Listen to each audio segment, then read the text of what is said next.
ବଂଶାନୁକ୍ରମ ଓ ବିବର୍ତ୍ତନ। ଦଶମ ଶ୍ରେଣୀ ଜୀବବିଜ୍ଞାନ ଅଧ୍ୟାୟ 7। ଟିକେ କହିଲା ଦେଖି, ତୁମେ କାହା ପରି ଦେଖାଯାଅ? ତୁମ ଅଜା ପରି ଦେଖାଯାଅ ନା ତୁମ ବାପା ପରି, ନା କାହା ପରି ଦେଖାଯାଅ? କ'ଣ ତୁମ ପାଖରେ କାହା ଗୁଣ ଆସିଛି? ତୁମ ଅଜା ପରି ଆସିଛି ନା ତୁମ ବାପା ପରି, ନା ତୁମ ବାପା ମା ପରି ଆସିଛି ନା ଆଈ ପରି? କେବେ ଭାବିଛ? କହନ୍ତି ନା ଲୋକମାନେ ଯେ ତୁମ ଆଖିଟା ପୁରା ତୁମ ମା ପରି ଆସିଛି, ନା ତୁମ ଦାନ୍ତ ପୁରା ତୁମ ହସଟା ତୁମ ବାପା ପରି ଆସିଛି, ନା ତୁମ ଚେହେରାଟା ପୁରା ତାଙ୍କ ପରି ଦେଖାଯାଉଛି। ଏବେ କେମିତି ଶୁଣିଛ? ହଁ, ଗୋଟେ ରହେ ଜିନ୍ ଯେ ସବୁକିଛି ନିୟନ୍ତ୍ରଣ କରେ। କ'ଣ ଜିନ୍? ଜିନ୍ ଗୋଟେ ସେଇ ମ୍ୟାଜିସିଆନ୍ ଜିନ୍ ବାଲା ଗୋଟେ ଦେଖିଥିବ, ଜିନି, ଯେ ଯାହା ଯେଉଁ କାମ କରିବାକୁ କହିଲେ ମଧ୍ୟ ସେ ସବୁ କାମକୁ କରିଦେଇଥାଏ। ହେଲେ ଏଇ ଜିନ୍, ଯେଉଁ ଆମ ଶରୀରରେ ଜିନ୍ ରହିଛି, ସେ ତା'ର କାମ କ'ଣ? ଏଇ ଜିନ୍ର କାମ କ'ଣ ଜାଣିଛ? ସେ ଆମ ବାପା ମାଆର କିମ୍ବା ଆମ ଅଜାଆଈର ଯେଉଁ ସବୁ ଗୁଣ ଅଛି ଆମ ନିକଟକୁ ଆଣି ପହଞ୍ଚାଇଥାଏ। ହେଲେ ଭାବିଲ ଦେଖି, ଯଦି ସେ ଗୁଣ ଆଣିଲା ତ ଆମେ କ'ଣ ପାଇଁ ଆମ ବାପା ମା' ପରି ଦେଖାଯାଉ ନାହିଁ? କ'ଣ ସେ ଗୁଣ ଗୁଡ଼ିକ ଲୁଚିକି ରହିଛି କି? ହଁ, ସେଇ ଗୁଣ ଗୁଡ଼ିକ କୁଆଡ଼େ ଗଲା, କ'ଣ ହେଲା, ସେଇ ସବୁ ବିଷୟରେ ଆମେ ଏହି ଅଧ୍ୟାୟରେ ପଢ଼ିବା। ହେରିଡ଼ିଟି ଆଣ୍ଡ ଇଭଲ୍ୟୁସନ୍। ବିବର୍ତ୍ତନ କହିଲେ କ'ଣ? ଯେଉଁ ପୂର୍ବପୁରୁଷମାନେ ଆମର କିପରି ଦେଖାଯାଉଥିଲେ, ତାଙ୍କଠୁ ଆମେ ପରିବର୍ତ୍ତିତ ହୋଇ ଆଜିର ମଣିଷରେ ପହଞ୍ଚିଛୁ। ଏହାର ପୂର୍ବଜ ଥିଲେ କ'ଣ? ଆଦିମ ମଣିଷମାନେ ଥିଲେ ସେମାନେ। ତ ଏଇ ଭିଡ଼ିଓରେ ଆମେ କେଉଁ ସବୁ ଟପିକ୍କୁ ଡିସ୍କସ୍ କରିବା? ବଂଶାନୁକ୍ରମ କ'ଣ ତାହା ଦେଖିବା, ବଂଶାନୁକ୍ରମର ଉତ୍ପତ୍ତି କିପରି ହେଲା, ପ୍ରଜନନ ଓ ନୂତନ ଗୁଣର ଆବର୍ତ୍ତନ ତାହା ବିଷୟରେ ଦେଖିବା, ଏବଂ ମେଣ୍ଡେଲ ଗୋଟେ ସାଇଣ୍ଟିଷ୍ଟ ଥିଲେ ଯେ କ'ଣ କରିଥିଲେ? ସଂକରଣ କରିଥିଲେ, ହାଇବ୍ରିଡ଼ କରିଥିଲେ। ମଟର ଗଛକୁ ନେଇ ସେ କ'ଣ କରିଥିଲେ? ହାଇବ୍ରିଡ଼ କରିଥିଲେ। ତାଙ୍କର ଥିଲା ଏକ ସଂକରଣ, ଥିଲା ଦ୍ୱି ସଂକରଣ ଥିଲା। ଏଇ ଭିଡ଼ିଓରେ ସେସବୁ ଆମେ ଦେଖିବା। ଏକ ସଂକରଣ କ'ଣ ତାହା ସବୁ ଦେଖିବା ଆମେ। ତ ପ୍ରଥମେ ଆମେ ଦେଖିବା ବଂଶାନୁକ୍ରମ କହିଲେ କ'ଣ? ବଂଶାନୁକ୍ରମ ଇଂରାଜୀରେ କୁହାଯାଏ ତାକୁ କ'ଣ? ହେରିଡ଼ିଟି କୁହାଯାଏ। ଦେଖ, ପୃଥିବୀରେ ଅନେକ ପ୍ରକାରର ଜୀବ ବାସ କରୁଛନ୍ତି।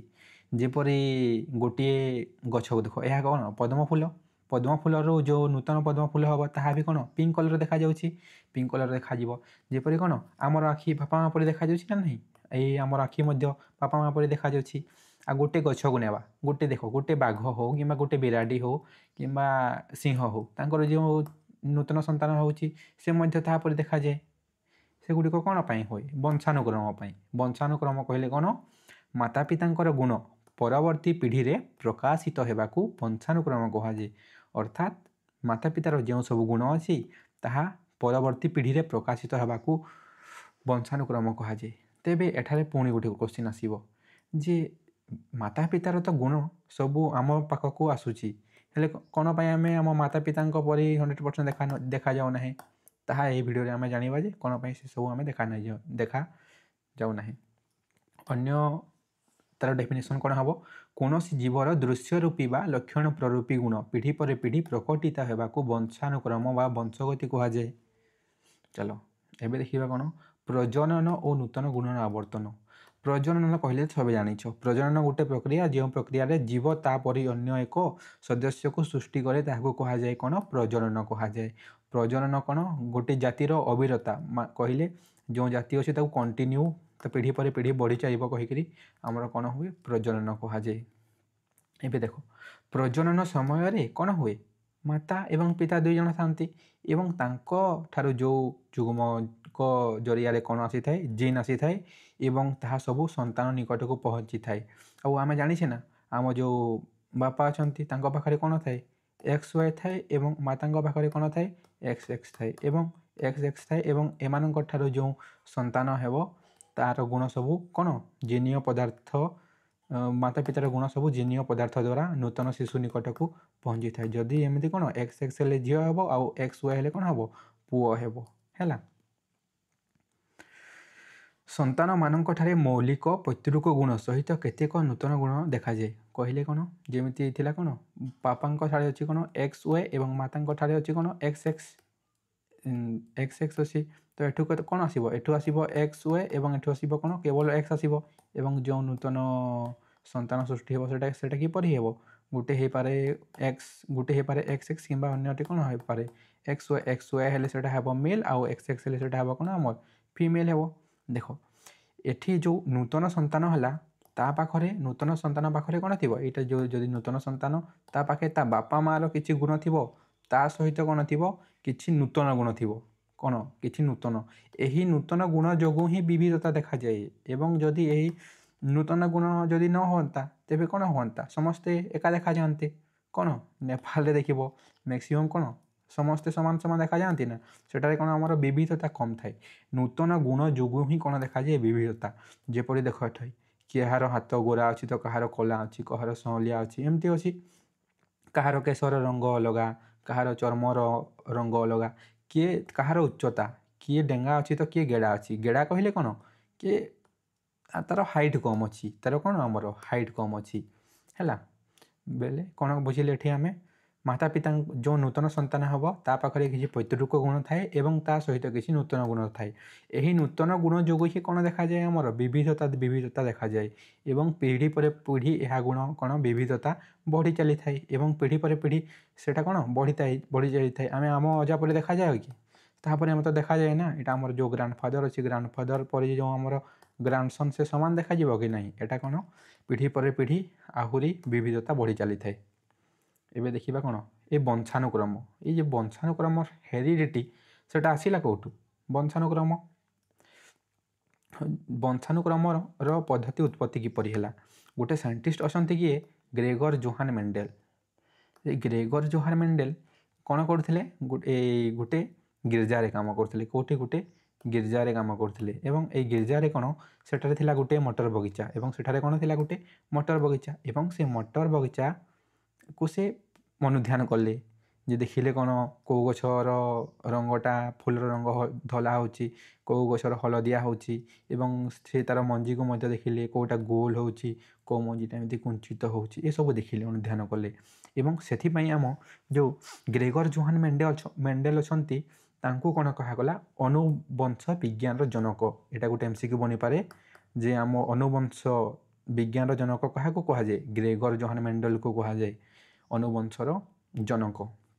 ଦେଖ ସେ ଗୋଟେ ଅଷ୍ଟ୍ରିଆର ଗିର୍ଜାରେ କାମ କରୁଥିଲେ ଧର୍ମଯାଜକ ଭାବେ ଏବଂ ସେଠାକାର ବଗିଚାରେ କ'ଣ ଥିଲା? ମଟର ଗଛକୁ ନିରନ୍ତର ଲକ୍ଷ୍ୟ କରୁଥିଲେ। ମଟର ଗଛରେ ଥିଲା କ'ଣ? ସେମାନେ ମଟର ଗଛକୁ ଦେଖୁଥିଲେ ସେ ଗଛକୁ ଏବଂ ସେ ବଗିଚାରେ ଥିଲା।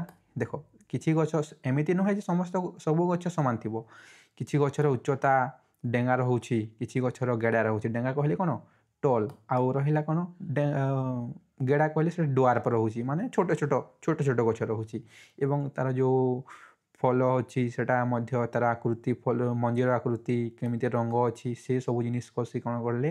ତାଙ୍କ ମନରେ କୌତୁହଳ ଜାତ ହେଲା ଯେ ଏପରି ହେଉଛି କିପରି। ଚାଲ ଏବେ ତାକୁ ଆମେ ଜାଣିବା କହିକରି ସେ ଉତ୍ସୁକ ହେଲେ ଏବଂ ପରେ ସେ କ'ଣ କଲେ? ବିଭିନ୍ନ ମଟର ମଞ୍ଜି ସଂଗ୍ରହ କଲେ ଏବଂ ସେଗୁଡ଼ିକ ବଗିଚାରେ ଲଗାଇ ସେ ତାଙ୍କର ଗବେଷଣା ଆରମ୍ଭ କରିଥିଲେ ଏବଂ ନିରନ୍ତର ଅନୁଧ୍ୟାନ ପରେ ସେ କେତେଟା ପାଇଲେ? 7 ଯୋଡ଼ା ବିକଳ୍ପୀ ଗୁଣ। ତ ଏଠି ବି ଗୋଟେ କ୍ୱେଶ୍ଚିନ୍ ବନିପାରେ ଯେ ମଟର ଗଛର କେତୋଟି ବିକଳ୍ପୀ ଗୁଣ ଅଛି? କେତେ ଯୋଡ଼ା ବିକଳ୍ପୀ ଗୁଣ ଅଛି? କେତେ ଯୋଡ଼ା ଅଛି? 7 ଯୋଡ଼ା। କ'ଣ ଅଛି ସେଟା? ଗଛର ଉଚ୍ଚତା ହେଇପାରେ, ଆକାର, ମଞ୍ଜିର ଆକାର, ଫୁଲର ସ୍ଥାନ, ମଞ୍ଜିର ରଙ୍ଗ, ଚୋପାର ରଙ୍ଗ, ଛୁଇଁର ଆକାର, କଅଁଳିଆ ଛୁଇଁର ରଙ୍ଗ, ଏସବୁ। ତାରପରେ ଦେଖିବା କ'ଣ ବଂଶାନୁକ୍ରମରେ ଏହି ବିକଳ୍ପୀ ଗୁଣ ଗୁଡ଼ିକର ବିକାଶ ପ୍ରଣାଳୀ ଜାଣିବା ପାଇଁ ମେଣ୍ଡେଲ ଗୋଟିଏ ଯୋଡ଼ା ବିକଳ୍ପୀ ଗୁଣ ନେଇ ତାଙ୍କର ପରୀକ୍ଷା ଆରମ୍ଭ କଲେ। ବଂଶାନୁକ୍ରମ ସେ ତ ଅଧ୍ୟୟନ କରୁଥିଲେ ବଂଶାନୁକ୍ରମ ବିଷୟରେ, ହେଲେ କ'ଣ କଲେ? ସେଥିମଧ୍ୟରୁ ମାତ୍ର ଗୋଟିଏ ଯୋଡ଼ା ବିକଳ୍ପୀ ଗୁଣକୁ ନେଲେ ଏବଂ ସେ କ'ଣ କଲେ? ସେଠାରେ ତାକୁ ଅଧ୍ୟୟନ ଆରମ୍ଭ କଲେ। ଯେମିତି ଗଛର ଉଚ୍ଚତାକୁ ନେଲେ, ହାଇଟ୍କୁ ନେଇକି ସେ ତାଙ୍କର ପରୀକ୍ଷଣ ଆରମ୍ଭ କଲେ। ସେ 2ଟି ଗଛ ନେଇଥିଲେ। ଗୋଟିଏ ଗଛ ଥିଲା ଏମିତି ଡେଙ୍ଗା ଗଛ ଥିଲା, ଡେଙ୍ଗା ଗଛ ଆଉ ବନେଇବ ତ ଭଲ ହେଉନି ଆଉ ଏମିତି ଡେଙ୍ଗା ଗଛ, ଆଉ ଗୋଟେ ଥିଲା କ'ଣ ଆମର ଗେଡ଼ା ଗଛ, ଆଉ ଗୋଟେ ଥିଲା ଛୋଟ ଗଛ ଆଉ ତାଙ୍କ ମଧ୍ୟରେ କ'ଣ କଲେ? ସେମାନେ ସଂକଳନ କଲେ। ଆଉ ଶୁଦ୍ଧ ଗଛର ଯେଉଁ ଥିଲା ତାକୁ କ'ଣ ଦେଲେ? କ୍ୟାପିଟାଲ ଟି ଶୁଦ୍ଧ ଡେଙ୍ଗା ପାଇଁ, ଆଉ ଗେଡ଼ା ଗଛ ପାଇଁ ଶୁଦ୍ଧ ଗେଡ଼ା ପାଇଁ କ୍ୟାପିଟାଲ ଟି ସ୍ମଲ୍ ଟି ଏବଂ ସେ ଅନୁଧ୍ୟାନ କରିଥିଲେ ତାଙ୍କର ପଢ଼ିବା ଏବଂ ଅନ୍ୟ ବିକଳ୍ପୀ ଗୁଣଗୁଡ଼ିକ ନେଇ ସେ ବଂଶଗତି ଅନୁଧ୍ୟାନ କରିଥିଲେ ଓ ଗୁଣଗୁଡ଼ିକର ବିକାଶ ସମ୍ପର୍କିତ ଗାଣିତିକ ସୂତ୍ର ବ୍ୟବହାର କରିଥିଲେ ଏବଂ କିଛି ଗାଣିତିକ ସୂତ୍ର ମଧ୍ୟ ବ୍ୟବହାର କରିଥିଲେ। ଏବେ ଆସିଥିଲା କ'ଣ ମେଣ୍ଡେଲର ସଂକରଣ ପ୍ରଣାଳୀ। ମେଣ୍ଡେଲ କିପରି ସଂକରଣ କରିଥିଲେ? ହାଇବ୍ରିଡ଼ କରିଥିଲେ ନିଜେ। ହାଇବ୍ରିଡ଼ ଶୁଣିଛ ନା? ହାଇବ୍ରିଡ଼ ମଞ୍ଜି କିଣନ୍ତୁ, ବଢ଼ିଆ ବଢ଼ିଆ ଉତ୍ପାଦନ ହେବ। ଯେପରି ହାଇବ୍ରିଡ଼ ବାଇଗଣର ମଞ୍ଜି, ତାପରେ ଟମାଟୋ ହେଉଛି, ଧନିଆ, ଏପରି ସବୁ ମଞ୍ଜି କ'ଣ ହାଇବ୍ରିଡ଼ ଆଣୁଛନ୍ତି। ଯେତେ ସବୁ ଏବେ କ'ଣ ଚାଷ ତ ସରିଗଲାଣି। ଚାଷରେ କ'ଣ ହାଇବ୍ରିଡ଼ ସବୁ ମଞ୍ଜି ଆଣନ୍ତି ନା। ସବୁ ହାଇବ୍ରିଡ଼ ମଞ୍ଜି ଆଣି ଆସିଲା, ଭଲ ଉତ୍ପାଦନ ହେବ ଏବଂ କୃଷକ ପାଇଁ ତାହା ଲାଭ ମଧ୍ୟ ହେବ। ତ ମେଣ୍ଡେଲ ମଧ୍ୟ ସେପରି କ'ଣ କରିଥିଲେ? ସଂକରଣ କରିଥିଲେ। ସଂକରଣରେ କରିଥିଲେ କ'ଣ? ସେ ତାଙ୍କର ଦୁଇଟି ସଂକରଣ ଥିଲା। ଗୋଟେ ଥିଲା ଏକ ସଂକରଣ, ଆଉ ଗୋଟେ ଥିଲା କ'ଣ ଦୁଇ ସଂକରଣ। ଏକ ସଂକରଣରେ ସେ କ'ଣ କରୁଥିଲେ?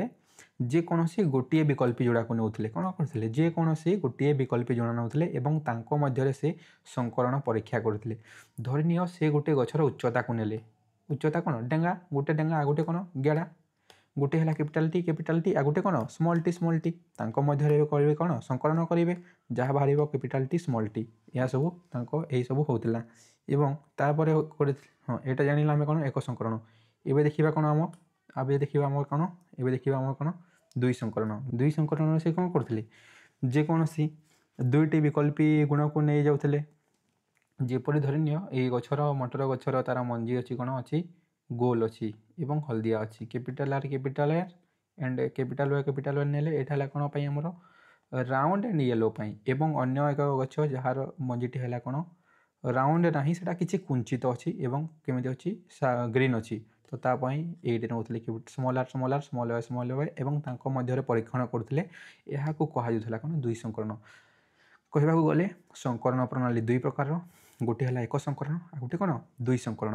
ଏକ ସଂକରଣରେ କେବଳ ଏକ ଯୋଡ଼ା ବିକଳ୍ପୀ ଗୁଣକୁ ନିଆଯାଏ ଏବଂ ଦୁଇ ସଂକରଣରେ ମାତ୍ର ଦୁଇ ଯୋଡ଼ା ବିକଳ୍ପୀ ଗୁଣକୁ ନେଇ ପରୀକ୍ଷା କରାଯାଏ। ଚलो ଏବେ ଦେଖିବା କିପରି ସେ କରୁଥିଲେ। ପରୀକ୍ଷଣ କରିବା ପାଇଁ କ'ଣ ଦରକାର ପଡ଼ିବ? ଦୁଇଟି ଗଛ ଦରକାର ପଡ଼ିବ ପରୀକ୍ଷା କରିବା ପାଇଁ। ତ ସେ ଯେଉଁ ଗଛ ଦୁଇଟିକୁ ପରୀକ୍ଷା କରିବାକୁ ନେଉଥିଲେ ତାକୁ ନାଁ ଦେଉଥିଲେ ପୈତୃକ ପିଢ଼ି। କ'ଣ ନାଁ ଦେଉଥିଲେ? ପୈତୃକ ପିଢ଼ି। ତ କିପରି କରିଥିଲେ? ସେ ପରୀକ୍ଷା କରିଥିଲେ ତ ନିଜେ ପରାଗଣ କରିଥିବେ, ଯାହାକୁ କ'ଣ କୁହାଗଲା? କୃତ୍ରିମ ପରାଗଣ। ପରାଗଣ ପଛ ବିଷୟରେ ପଢ଼ିଛ ନା? ପରାଗଣ, ପୋଲିନେସନ୍ ମନେ ଅଛି ନା ନାହିଁ? ପୋଲିନେସନରେ କ'ଣ ହୁଏ? ଯେଉଁ ଫୁଲର ପରାଗରେଣୁ ଆସିକି ଅନ୍ୟ ଫୁଲ ଉପରେ ପଡ଼ିଥାଏ ତାକୁ କ'ଣ କୁହାଯାଇଥାଏ? ଆମର ପରାଗଣ। ସେମିତି ସେଇଟା ତ ପ୍ରାକୃତିକ ପରାଗଣ ଥିଲା। ଆଉ ଏଠି କ'ଣ ଦେଖୁଛେ ଆମେ? କୃତ୍ରିମ ପରାଗଣ। କହିଲେ ଯେ ନିଜେ କରିଛନ୍ତି। କିପରି କରିଛନ୍ତି ଚାଲ ଦେଖିବା। ଯେକୌଣସି ଗଛକୁ ପୈତୃକ ଗଛ ଭାବେ ନେଇ ଗୋଟିକର ଗଛ ଫୁଲ କେଶର ଚକ୍ର ପାକଳ ହେବା ପୂର୍ବରୁ ତାକୁ ଯତ୍ନର ସହିତ ଛିଣ୍ଡାଇ ବାହାର କରିଦେଉଥିଲେ। ଗୋଟିଏ ଦୁଇଟି ଗଛ ନେଲେ ଏବଂ ଦୁଇଟି ଗଛ ମଧ୍ୟରୁ ଗୋଟିଏ ଗଛର କେଶର ଚକ୍ର, ଏଇ ଗଛର ଧନିୟ କେଶର ଚକ୍ରକୁ ସେ କ'ଣ କଲେ? ଅଲଗା କରିଦେଲେ ଗଛଟି କ'ଣ ହେବ? ମାଈ ଗଛ ଭାବରେ ହେଇଯିବ। ଏବଂ ବିକଳ୍ପୀ ଗୁଣ ଥିବା ଅନ୍ୟ ଏକ ଗଛରୁ ପରାଗରେଣୁ ସଂଗ୍ରହ କରି ନିର୍ଦ୍ଧାରିତ ମାଈ ଗଛ ଫଳିକା ଶୀର୍ଷ ଉପରେ ପକାଇ କୃତ୍ରିମ ପରାଗଣ କରୁଥିଲେ। ଏବଂ ଅନ୍ୟ ଏକ ଗଛରୁ କ'ଣ ଆଣୁଥିଲେ? ପରାଗରେଣୁ ଏବଂ ଏଇ ଗଛରେ ପକାଉଥିଲେ। ତାହାକୁ କ'ଣ କୁହାଯାଉଥିଲା? ଫଳିକା ଶୀର୍ଷ ଉପରେ ପକାଉଥିଲେ। ତାକୁ କ'ଣ କୁହାଯାଉଥିଲା? କୃତ୍ରିମ ପରାଗଣ। ସେ ନିଜେ ପରାଗଣ କରାଉଥିଲେ। ସଂଗୃହୀତ ମଞ୍ଜିରୁ ଯେଉଁ ଗଛ ଗୁଡ଼ିକୁ ମିଳିଲା ତାକୁ ପ୍ରଥମ ଅପତ୍ୟ ପିଢ଼ି କୁହାଗଲା। ମାନେ ଦେଖ, ଏଇଟା ମଞ୍ଜି ଥିଲା, ଦୁଇଟା ଗଛ, ତାଙ୍କ ମଧ୍ୟରେ ପରାଗଣ କରାଗଲା ଏବଂ ଯେଉଁ ଗଛ ବାହାରିଲା ତାକୁ କ'ଣ ନାଁ ଦେଲେ? F1 ଜେନେରେସନ୍, ପ୍ରଥମ ଅପତ୍ୟ ପିଢ଼ି ନାଁରେ ନାମିତ କରାଗଲା। ଏବଂ ସେହିପରି ପ୍ରଥମ ପିଢ଼ି ଗଛର ମଞ୍ଜିରୁ ଜାତ ଗଛ ଗୁଡ଼ିକୁ ଦ୍ୱିତୀୟ ଅପତ୍ୟ ପିଢ଼ି କୁହାଗଲା। ଏବଂ ଏଇ ଯେଉଁ କ୍ୟାପିଟାଲ ଟି ସ୍ମଲ୍ ଟି ଅଛି ତାର କିଛି କରାଯାଏ ସ୍ୱପରାଗଣ ଏବଂ ଏଠୁ ଯେଉଁ ଗଛ ବାହାରିବ ତାକୁ ନାଁ ଦିଆଯିବ କ'ଣ? ଆମର F2 ଜେନେରେସନ୍। ତାକୁ ଏବେ ଆଗକୁ ଯାଇ ଆମେ ପଢ଼ିବା ହେଲା। ବଂଶାନୁକ୍ରମ ତଥ୍ୟ ପ୍ରତିପାଦନ କରିବା ପାଇଁ ମେଣ୍ଡେଲ ଏହି ସଂକର ଉଦ୍ଭିଦ ଗୁଣଗୁଡ଼ିକ ପିଢ଼ି ପରେ ପିଢ଼ି ଅନୁଧ୍ୟାନ କରି ପ୍ରତ୍ୟେକ ସଂକର ଗଛରେ ଥିବା ବିକଳ୍ପୀ ଗୁଣର ବଂଶଗତି ସୂତ୍ର ଗାଣିତିକ ପ୍ରଣାଳୀରେ ପ୍ରକାଶ କଲେ। ଏବଂ କ'ଣ କଲେ? ସେ ଏଇ ବଂଶଗତି ଷ୍ଟଡି କରୁଛନ୍ତି, ତ ଅଧ୍ୟୟନ କରି ତା ବିଷୟରେ କିଛି ସେମାନେ କ'ଣ କଲେ? କିଛି ଗାଣିତିକ ସୂତ୍ର ବାହାର କରିଥିଲେ ହେଲା। ହେଲେ ମେଣ୍ଡେଲର ଦୁଇଟି ସଂକରଣ ଥିଲା, ଏକ ସଂକରଣ ଏବଂ ଦୁଇ ସଂକରଣ। ଏବେ ଦେଖିବା କ'ଣ? ଆମ ଏକ ସଂକରଣକୁ ଦେଖିବା ଭଲ ଭାବରେ ହେଲା। ମେଣ୍ଡେଲ ଏକ ସଂକରଣ କ'ଣ କରାଯାଏ? ଯେକୌଣସି ଗୋଟିଏ ଗୁଣକୁ ନିଆଯାଏ। ତ ମେଣ୍ଡେଲ ଏଠି କ'ଣ କରିଛନ୍ତି ଦେଖିବା ଚାଲ। ମେଣ୍ଡେଲ ଏକ ଶୁଦ୍ଧ ଡେଙ୍ଗା ଓ ଶୁଦ୍ଧ ଗେଡ଼ା ଆଖ୍ୟା ଦେଇ ପୈତୃକ ଗଛ ଭାବରେ ବ୍ୟବହାର କଲେ। ଏମାନଙ୍କ ମଧ୍ୟରେ ସଂକଳନ କରି ତହିଁରୁ ଜାତ ମଞ୍ଜିରୁ ପରବର୍ତ୍ତୀ ପିଢ଼ିରେ ମେଣ୍ଡେଲ କେବଳ ଡେଙ୍ଗା ଗଛ ପାଇଲେ। ପ୍ରଥମେ କ'ଣ କଲେ ମେଣ୍ଡେଲ, ଏହାକୁ ପ୍ରଥମେ ଆମେ ଫଟୋ ହିସାବରେ ଦେଖିନେବା। ମେଣ୍ଡେଲ କ'ଣ କଲେ, ଦୁଇଟି ଗଛକୁ ନେଲେ, ଗୋଟେ ଶୁଦ୍ଧ ଡେଙ୍ଗା ଯାହା କ'ଣ କ୍ୟାପିଟାଲ ଟି ଏବଂ ଶୁଦ୍ଧ ଗେଡ଼ା। ତାଙ୍କ ମଧ୍ୟରେ କ'ଣ କରିଥିଲେ, ସେ ପଲିକା ଚକ୍ରକୁ ଅଲଗା କରିଦେଇଥିଲେ ଏବଂ ମାଇ ଗଛରେ ବିବେଚିତ କରିଥିଲେ ଏବଂ ତାହା ଉପରେ ଆଣି କ'ଣ କରିଥିଲେ, ପରାଗରଣ ପକାଇଥିଲେ। ତ ସେଇଟା ଯେଉଁ ଗଛ ବାହାରିଲା ତାକୁ କ'ଣ ନାଁ ଦିଆଗଲା F1। ଏଇ ଗଛକୁ କ'ଣ କୁହାଗଲା, F1 ନାଁ ଦିଆଗଲା। এইটা ହେଲା କ'ଣ ଆମର ଶଙ୍କର ଡେଙ୍ଗା, ଏଇଟା କ'ଣ ଆମର ଶଙ୍କର ଡେଙ୍ଗା, F1 ନାଁ ଦେଲେ। କଳ୍ପନା କଲେ ଯେ ଗୁଣଗୁଡ଼ିକ ପ୍ରତ୍ୟେକ ଗଛରେ ଯୋଡ଼ା ଆକାରରେ ରହିଛି, ଅର୍ଥାତ୍ ଗଛରେ କ୍ୟାପିଟାଲ ଟି ଡେଙ୍ଗା ଗଛରେ ଡେଙ୍ଗା ଗଛରେ କ୍ୟାପିଟାଲ ଟି ଓ ଗେଡ଼ା ଗଛରେ ସ୍ମଲ୍ ଟି। ଡେଙ୍ଗା ଗଛ କ'ଣ, ଯାହାର ହାଇଟ୍ ଅଧିକ, ଗେଡ଼ା ଗଛ କ'ଣ, ଯାହାର ହାଇଟ୍ କମ୍, ବୁଠି ଗଛ, ଛୋଟ ଗଛ। ଗଛରେ ଟି ଭାବେ ରହିଛି, ଯେଉଁଥିରେ ଡେଙ୍ଗା ଗୁଣଟି ପ୍ରଭାବୀ ଓ ଗେଡ଼ା ଗୁଣଟି ଅପ୍ରଭାବୀ। ଯେମିତି ଏଠି ଦୁଇଟି କାରକ ଅଛି, କ'ଣ କ୍ୟାପିଟାଲ ଟି ଅଛି, ତ ଏଇ କ୍ୟାପିଟାଲ ଟି ପ୍ରଭାବୀ, କ୍ୟାପିଟାଲ ଟି ସ୍ମଲ୍ ଟି ହେଲେ କ'ଣ ଏଇ ଗୁଣଟି ପ୍ରଭାବୀ, ଆଉ ସ୍ମଲ୍ ଟି ହେଲେ କ'ଣ ଏଠି କୌଣସି ପ୍ରଭାବୀ ଗୁଣ ନାହିଁ, ଦୁଇଟି ଅପ୍ରଭାବୀ, ତେଣୁ ଏଇ ଗୁଣଟା ହିଁ ଦେଖାଯିବ, ସ୍ମଲ୍ ଟିଟା ହିଁ। ମେଣ୍ଡେଲ କଳ୍ପନା କଲେ କ୍ୟାପିଟାଲ ଟି କ'ଣ ହେଲା, ପ୍ରଭାବୀ ହେଲା ଏବଂ କ'ଣ କଲେ, ପ୍ରଥମ ପିଢ଼ିର F1 ଗଛ ଗୁଡ଼ିକରେ ଗୁଣ ଦୁଇଟି କ୍ୟାପିଟାଲ ଟି ସ୍ମଲ୍ ଟି ତ ଅଛି, ରହିଥିଲେ ମଧ୍ୟ ଡେଙ୍ଗା ଗୁଣଟି କ୍ୟାପିଟାଲ ଟି ପ୍ରଭାବୀ ହୋଇଥିବାରୁ ଗେଡ଼ା ଗୁଣ ପ୍ରକାଶିତ ହୋଇପାରିଲା ନାହିଁ। ଯେଉଁ ଗଛ ବାହାରିଲା F1 ଗଛରେ ତାହା ମଧ୍ୟ ଡେଙ୍ଗା ଥିଲା। ଏଇ ଯେଉଁ ଗଛ ବାହାରିଥିଲା ନା F1 ଗଛ, ତାହା ମଧ୍ୟ ଡେଙ୍ଗା ଗଛ ଥିଲା। ଏଠି ଦୁଇଟି ଅଛି ଦେଖ, କ୍ୟାପିଟାଲ ଟି ସ୍ମଲ୍ ଟି। କ୍ୟାପିଟାଲ ଟି ଯୋଗୁଁ ହିଁ ଏଇ ଗଛଟି କ'ଣ ଡେଙ୍ଗା ଦେଖାଗଲା, ପ୍ରଭାବୀ ଗୁଣଟା, ଆଉ ଯେଉଁ ରହିଲା ଅନ୍ୟଟି ଅପ୍ରଭାବୀ, ତାହାର କିଛି ପ୍ରଭାବ ପକାଇ ପାରିଲା ନାହିଁ। F1 ଗଛ ଗୁଡ଼ିକର ସ୍ୱପରାଗଣ କରି ସେଥିରୁ ସଂଗ୍ରହିତ ମଞ୍ଜିକୁ F2 ପିଢ଼ି ଭାବରେ ବଢ଼ାଇ ଦେଖିଲେ ଯେ ସେହି ପିଢ଼ିରେ ଉଭୟ ଡେଙ୍ଗା ଓ ଗେଡ଼ା ଗଛ ରହିଛି ଏବଂ ପ୍ରତ୍ୟେକ 4ଟି ଗଛରେ 3ଟି ଗେଡ଼ା ଓ ଗୋଟିଏ ଗେଡ଼ା ଗଛ ଦେଖିବାକୁ ମିଳୁଛି, ଅର୍ଥାତ୍ ଡେଙ୍ଗା ଓ ଗେଡ଼ା ଗଛର ଅନୁପାତ 3:1। ସେ କ'ଣ କଲେ ଦେଖିବା ଚାଲ ହେଲା। ସେ କ'ଣ କରିଥିଲେ, ଏମିତି ଦୁଇଟି ଗଛ ନେଲେ, ଗୋଟେ ଶୁଦ୍ଧ, ଏଇଟା କ'ଣ ଶୁଦ୍ଧ ଡେଙ୍ଗା ଆଉ ଗୋଟେ ଶୁଦ୍ଧ ଗେଡ଼ା। ଏଠୁ ଆସିବ କ'ଣ ଗେମେଟ୍ ଆସିବ, ଖାଲି କେବଳ କ୍ୟାପିଟାଲ ଟି ଆସିବ, ଏଠୁ କ'ଣ ଆସିବ ଆମର ସ୍ମଲ୍ ଟି ଆସିବ, ଆଉ ଏବଂ ଦୁଇଟିର ମିଶ୍ରଣରୁ କ'ଣ ବାହାରିବ, କ୍ୟାପିଟାଲ ଟି ହେବ, ସ୍ମଲ୍ ଟି ହେବ। ଏଟାକୁ କୁହାଗଲା କ'ଣ ଆମର F1 ଜେନେରେସନ୍, ପ୍ରଥମ ଅପତ୍ୟ ପିଢ଼ି। ଏଠି ଦେଖ ଗୋଟେ ଅଛି କ୍ୟାପିଟାଲ ଟି, ଏହା ହେଲା କ'ଣ ପ୍ରଭାବୀ, ଏଟା କ'ଣ ଆମର ପ୍ରଭାବୀ, ଆଉ ଏଇଟା ହେଲା କ'ଣ ଆମର ଅପ୍ରଭାବୀ। ଏଥିମଧ୍ୟରୁ ଯେଉଁଟା ପ୍ରଭାବୀ ଗୁଣ ତାହା ହିଁ ମଧ୍ୟ ଦେଖାଯିବ। ତ ଆମର F1 ପିଢ଼ିରେ କ'ଣ ମିଳିଲା ଆମକୁ, F1 ପିଢ଼ିରେ ମିଳିଲା କେବଳ କ୍ୟାପିଟାଲ ଟି ସ୍ମଲ୍ ଟି, ଏହାକୁ କ'ଣ କୁହାଗଲା ଶଙ୍କର ଡେଙ୍ଗା, ଏହାକୁ କ'ଣ କୁହାଗଲା ଶଙ୍କର ଡେଙ୍ଗା। ଏବଂ ତାର ସ୍ୱପରାଗଣ କରିଲେ, ଅର୍ଥାତ୍ କ୍ୟାପିଟାଲ ଟି ସ୍ମଲ୍ ଟି ସହିତ କ୍ୟାପିଟାଲ ଟି ସ୍ମଲ୍ ଟି ଅନ୍ୟ ଏକ ଗଛକୁ ଆଣି ସ୍ୱପରାଗଣ କଲେ। ଦେଖ ଏଇ କ୍ୟାପିଟାଲ ଟି ସ୍ମଲ୍ ଟିରୁ ଦୁଇଟି ଯୁଗ୍ମକ ବାହାରିବ, ଯାହାକୁ କ'ଣ କ୍ୟାପିଟାଲ ଟି ଏବଂ ସ୍ମଲ୍ ଟି ବାହାରିବ। ତାହା ଯଦି ଆମେ ଗୋଟିଏ ପୁନେଟ୍ ସ୍କୋୟାରରେ ବୁଝିବା, ପୁନେଟ୍ ସ୍କୋୟାର କୁହାଯାଏ ଏହାକୁ। ଦେଖ ପୁନେଟ୍ ସ୍କୋୟାର ଗୋଟିଏ ବନେଇଲି ଏଇଟା, ଆଉ ଯେଉଁ ଅଛି ଆମର ଯୁଗ୍ମକ କ୍ୟାପିଟାଲ ଟି ସ୍ମଲ୍ ଟି, ଅନ୍ୟ ଏକ ଗଛର କ୍ୟାପିଟାଲ ଟି ସ୍ମଲ୍ ଟି, ଏଠି କ'ଣ ହେବ ଏଇ କ୍ୟାପିଟାଲ ଟି ସହିତ ଏଇ କ୍ୟାପିଟାଲ ଟିର ପରାଗଣ ହେଲା, ଏଇଟା କ'ଣ ହେଲା କ୍ୟାପିଟାଲ ଟି ଏଇ କ୍ୟାପିଟାଲ ଟି ଏଇ ସ୍ମଲ୍ ଟି, ଏଇ କ୍ୟାପିଟାଲ ଟି ସ୍ମଲ୍ ଟି, ଏଇ ସ୍ମଲ୍ ଟି ଏଇ କ୍ୟାପିଟାଲ ଟି ସ୍ମଲ୍ ଟି, ଏଇ ସ୍ମଲ୍ ଟି ଏଇ ସ୍ମଲ୍ ଟି, ଏଇଟା କ'ଣ ହେଲା ସ୍ମଲ୍ ଟି ଦୁଇଟା ଯାକ ହେଇଗଲା। ଏଠାରେ କ'ଣ ପାଇଲା ଆମେ, କ୍ୟାପିଟାଲ ଟି ଗୋଟେ ପାଇଲା, କ୍ୟାପିଟାଲ ଟି ସ୍ମଲ୍ ଟି ଦୁଇଟା ପାଇଲା, ଆଉ ଏବଂ ସ୍ମଲ୍ ଟି କେତେଟା ପାଇଲା, ଗୋଟିଏ ପାଇଲା। ତ ଦେଖ ଏଠାରେ ଯେଉଁ ଆମର ଆକ୍ଚୁଆଲିରେ କ'ଣ 1 2 3 ଏଇଟା ସବୁ କ'ଣ ଟଲ୍ ଗଛ, ମାନେ ଡେଙ୍ଗା ଗଛ ଆମକୁ 3ଟା ମିଳିଲା ଏବଂ ଗେଡ଼ା ଗଛ ମାତ୍ର କେବଳ ଗୋଟିଏ ମିଳିଲା। କିନ୍ତୁ ଆକ୍ଚୁଆଲିରେ ସେଟା ଏମିତି ଅଟେ କି, ଆକ୍ଚୁଆଲିରେ ଏଇଟା କ'ଣ ଥିଲା ଆମର ଜିନୋଟାଇପିକ୍ ରେସିଓ ଅଛି କେତେ ଆମର, ଜିନୋଟାଇପିକ୍ ରେସିଓ ହେଲା କେତେ ଆମର, ଜିନୋଟାଇପିକ୍ ହେଲା 1:2:1, ଆଉ ଗୋଟେ ରହିଲା କ'ଣ ଫିନୋଟାଇପିକ୍ ରହିଲା କେତେ 3:1 ହେଲା। ଦେଖ ଏ 4ଟି ଗଛ, ଏଇଟା କ'ଣ ଆମର F2 ପିଢ଼ିରେ ବାହାରିଲା। ଏହା ଥିଲା ଆମର ମେଣ୍ଡେଲର ଏକ ସଂକରଣ ପରୀକ୍ଷା। ଏକ୍ଜାମ୍ ଆସିଲେ କ'ଣ କରିବ, ଦୁଇଟି ଗଛ ନେବ ଏମିତି ଶୁଦ୍ଧ ଡେଙ୍ଗା ଶୁଦ୍ଧ ଗେଡ଼ା, ତାଙ୍କର ପରାଗଣ ହେଲା, କ୍ୟାପିଟାଲ ଟି ସ୍ମଲ୍ ଟି ହେଲା, ଏଇଟାକୁ ଶଙ୍କର ଡେଙ୍ଗା ପରେ କ'ଣ ହେବ, ତାହାର ସ୍ୱପରାଗଣ କରାଯିବ। ସ୍ୱପରାଗଣରେ କ'ଣ କରିବ, କ୍ୟାପିଟାଲ ଟି ସ୍ମଲ୍ ଟି ସହିତ କ୍ୟାପିଟାଲ ଟି ସ୍ମଲ୍ ଟି କୁ କରିକି ତୁମେ ତଳେ ଗୋଟିଏ ଏମିତି ପୁନେଟ୍ ସ୍କୋୟାର ବନେଇଦେବ ଏବଂ ଏଠାରେ କ'ଣ କ୍ୟାପିଟାଲ ଟି ସ୍ମଲ୍ ଟି କ୍ୟାପିଟାଲ ଟି ସ୍ମଲ୍ ଟି ଯାହା ହେଲା କ'ଣ ଏଇଟା ଆମର F2 ଜେନେରେସନ୍। ତ ଏଠି ଆମେ କ'ଣ ଗଛର ଅନୁପାତ ଦେଖିଲେ 3:1। ସେହିପରି ଅନ୍ୟ ବିକଳ୍ପୀ ଗୁଣ ଯଥା ମଞ୍ଜିର ରଙ୍ଗକୁ ମଧ୍ୟ ନିଆଯାଏ, ଛୁଇଁର ଆକାରକୁ ମଧ୍ୟ ନିଆଯାଏ। ମେଣ୍ଡେଲ ଦେଖିଲେ F1 ପିଢ଼ିରେ ସବୁ କ୍ଷେତ୍ରରେ ପ୍ରଭାବୀ ଓ ଅପ୍ରଭାବୀ ଗୁଣ ବିକାଶର ଅନୁପାତ 3:1 କେତେ ହେଉଛି, ସେ ପ୍ରଭାବୀ ଓ ଅପ୍ରଭାବୀର 3:1। ଏହାକୁ ସେ ଏକ ସଙ୍କରଣ ଅନୁପାତ ଆଖ୍ୟା ଦେଲେ। ତାକୁ କ'ଣ କହିଲେ, ସେ ଏକ ସଙ୍କରଣର ଅନୁପାତ କେତେ 3:1। ଆଉ ତହିଁରୁ ମେଣ୍ଡେଲ ବଂଶାନୁକ୍ରମ ସମ୍ପର୍କରେ 2ଟା ନୀତି ବାହାର କଲେ ଏବଂ ଗୋଟିଏ କ'ଣ ନିୟମ ବାହାର କଲେ, 2 ପ୍ରିନ୍ସିପାଲ ଆଣ୍ଡ 1 ଲ। ମେଣ୍ଡେଲ କ'ଣ କଲେ, ବଂଶାନୁକ୍ରମ ସମ୍ପର୍କରେ 2ଟି ନୀତି ମିନ୍ସ 2 ପ୍ରିନ୍ସିପାଲ ଆଣ୍ଡ 1 ଲ। ଆଶା କରୁଛି এই ଭିଡ଼ିଓରେ ଯାହା ପଢ଼ିଲେ ବୁଝା ପଡ଼ିଥିବ ଏବଂ ଆମେ ଆମର ନେକ୍ସଟ ଭିଡ଼ିଓରେ କ'ଣ ପଢ଼ିବା, ମେଣ୍ଡେଲର ଏହି ଯେଉଁ 2ଟି ନୀତି ଅଛି ଏବଂ ଗୋଟିଏ ନିୟମ, ତାହା ନେକ୍ସଟ ଭିଡ଼ିଓରେ ଆମେ ପାଠ ପଢ଼ିବା। Thank you.